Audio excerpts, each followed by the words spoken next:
Caitlin Clark to the New York Liberty? Confirmed? You guys? The photo circulating went viral of Caitlin Clark in the bowels of the Barclays Center with Liberty coach Sandy Brondello and Brianna Stewart and Sabrina. The photos that broke the internet weren't supposed to exist. Caitlin Clark, still under contract with the Indiana Fever, caught in what looked like a private business meeting with New York Liberty's biggest stars. But here's what made this moment absolutely explosive. Her agent, Aaron Kane, was standing right there in the mix. This wasn't friendly small talk between competitors. This was the kind of calculated meeting that changes everything in professional sports. The images went viral within minutes. Clark, Brianna Stewart, Sabrina Ionescu, and Liberty coach Sandy Brondello huddled together in the bowels of Barclays Center. The optics were striking and deliberate. While the Fever had just gotten demolished 98-77, Clark was all smiles, looking more comfortable with New York's leadership than she ever has in Indiana. Basketball insiders immediately recognized what they were seeing. This is exactly how blockbuster moves begin. What made this tunnel encounter even more suspicious was Clark's presence at the game in the first place. She was sitting out due to a recurring groin injury, yet she made the trip to New York anyway. That decision alone raised eyebrows across the league. Stars don't travel to away games they're not playing in, unless something significant is happening behind the scenes. The Indiana Fever are in complete chaos right now. Despite rolling out a bold, now you know, campaign promising championship dominance, they're sitting at 12-11 and struggling to find any identity whatsoever. They added veterans like Demolished and Natasha Howard, thinking they could build a contender around their superstar. Instead, they've created a dysfunctional mess that's wasting Clark's generational talent. Clark has missed 11 games this season due to various injuries, and even when she's healthy, the team can't put together consistent performances. One game they look like championship contenders, the next they're getting blown out by teams they should dominate. The organization's handling of their franchise player has been questionable from day one. They've had to deal with WNBA investigations into fan behavior that found no evidence of wrongdoing. Yet somehow, Clark and her supporters are treated like the problem. But the real disaster is what happened on national television recently. Multiple analysts actually claimed the Fever were more dangerous without Caitlin Clark. Imagine getting paid by ESPN and CBS to look at viewers and tell them that lie with a straight face. These same people who've watched Clark break rookie records and elevate everyone around her suddenly want us to believe the team is better when she's injured. It's insulting to anyone with eyes. The coaching situation in Indiana is even worse than the roster construction. Stephanie White is trying to fit Clark into her predetermined system instead of building around the most marketable player in league history. That's coaching malpractice at its finest. White keeps talking about fitting Clark into the system and protecting her peace, as if Clark is some fragile player who needs to be managed rather than unleashed. White's approach emphasizes ball movement and getting everyone involved, which sounds nice in theory, but completely wastes Clark's unique abilities. Clark is at her best when she has the ball in her hands, creating for teammates and taking over games. Instead, White treats her like she's just another piece in a puzzle rather than the centerpiece that should define everything they do. The disconnect between coach and superstar is obvious to everyone except the people making decisions in Indiana. White has repeatedly made comments suggesting she views Clark as a player who needs to adapt rather than a generational talent who should have the entire system built around her strengths. It's backwards thinking that's costing the franchise their future. Now, Compare Indiana's dysfunction to what's happening in New York. The Liberty aren't just defending WNBA champions. They're a franchise that has positioned itself to dominate for years to come. Sandy Brondello is a proven winner who understands how to maximize talent. She's coached legends like Diana Taurasi and Brittany Griner, players who demanded the ball and the freedom to take over games.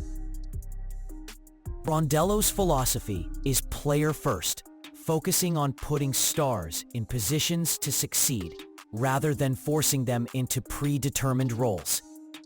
With Clark, she would likely implement a system that maximizes her playmaking ability and court vision. The Liberty's coaching staff is deeper and more experienced than Indiana's, with assistant coaches who have worked with championship-level players. The Liberty's roster construction is also superior in every way. They've surrounded their core with complementary players who understand their roles. Natasha Cloud provides veteran leadership and defense. Leonie Fibic adds international flair and versatility. Even their depth pieces bring championship experience and know what it takes to win at the highest level. But most importantly, the Liberty have created a culture of winning that permeates the entire organization. They're not just trying to win one championship. They're building a dynasty. Stewart has talked about bringing a championship mentality to New York, and that mindset is evident in everything they do. The elephant in the room is whether this tunnel interaction constitutes tampering under WNBA rules. The league has strict regulations about teams communicating with players under contract to other organizations. Teams can face fines, lose draft picks, or receive other penalties for tampering violations. The presence of Clark's agent certainly makes the situation more questionable than casual conversation. However, the line between friendly interaction and tampering can be blurry. Players talk with opponents and coaches all the time. Without audio or clear evidence of recruitment discussions, it's difficult to prove tampering occurred. The league is unlikely to take action based on photos alone, but the optics are terrible for everyone involved. Having a star player and her agent meeting with a rival organization's leadership immediately after a game sends a message that the current system isn't working. It suggests that players and agents are already thinking about future opportunities, even when under contract. The WNBA has to be terrified about losing control of the narrative. The market reality is impossible to ignore. While Indianapolis has embraced Clark and the Fever, it's still a small market compared to New York. The Liberty play in the nation's largest media market, with access to sponsors, endorsement opportunities, and media attention that simply doesn't exist in Indiana. For a player of Clark's stature, market size matters enormously. She's already the most marketable player in the WNBA, but playing in New York would amplify that exponentially. The endorsement opportunities alone would be worth millions in additional income. The Liberty also play at Barclays Center, one of the premier arenas in all of sports. The fan experience in Brooklyn is on another level compared to what Clark experiences in Indianapolis. The Liberty's ownership group, led by Clara Wu Tsai and Joe Tsai, who also own the Brooklyn Nets, has shown a commitment to building a championship organization. They've invested in state-of-the-art facilities and hired top-tier coaching staff. The organizational commitment to winning is evident in everything they do, from player development to game presentation. Imagine Clark running point for a team that already features Stewart and Ionescu. The basketball would be poetry in motion. Clark's court vision and passing ability would create countless opportunities for Stewart's versatile scoring and Ionescu's three-point shooting. The offensive potential would be unlike anything the WNBA has ever seen. The three-point shooting alone would be ridiculous. Imagine trying to defend a team that can launch from anywhere on the court with three of the best shooters in league history. Other teams would be playing for second place before the season even started. The Liberty would essentially become the Golden State Warriors of the WNBA. The competitive balance implications are staggering. Adding Clark to the Liberty's already loaded roster would create a team that could dominate the league for years to come. They wouldn't just be favorites to win a championship. They'd be prohibitive favorites. The league office has to be terrified about this prospect, yet they might secretly love it too. Clark's presence in New York would bring massive media attention and viewership to the league. The Liberty's games would become must-see television, driving up ratings and revenue for everyone. Sometimes, having a dominant team is exactly what a league needs to capture mainstream attention and grow the sport.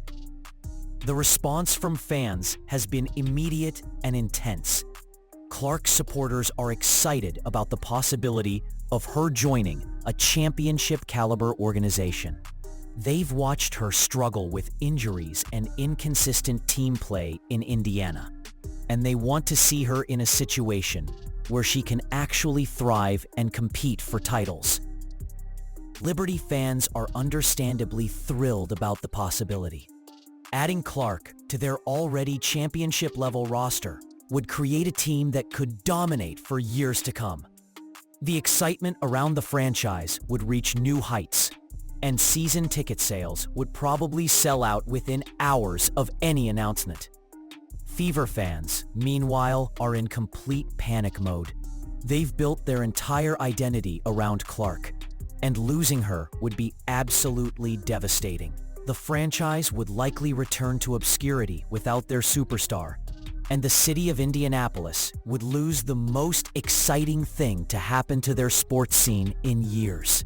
But here's what makes this situation even more intriguing: the contract and CBA implications.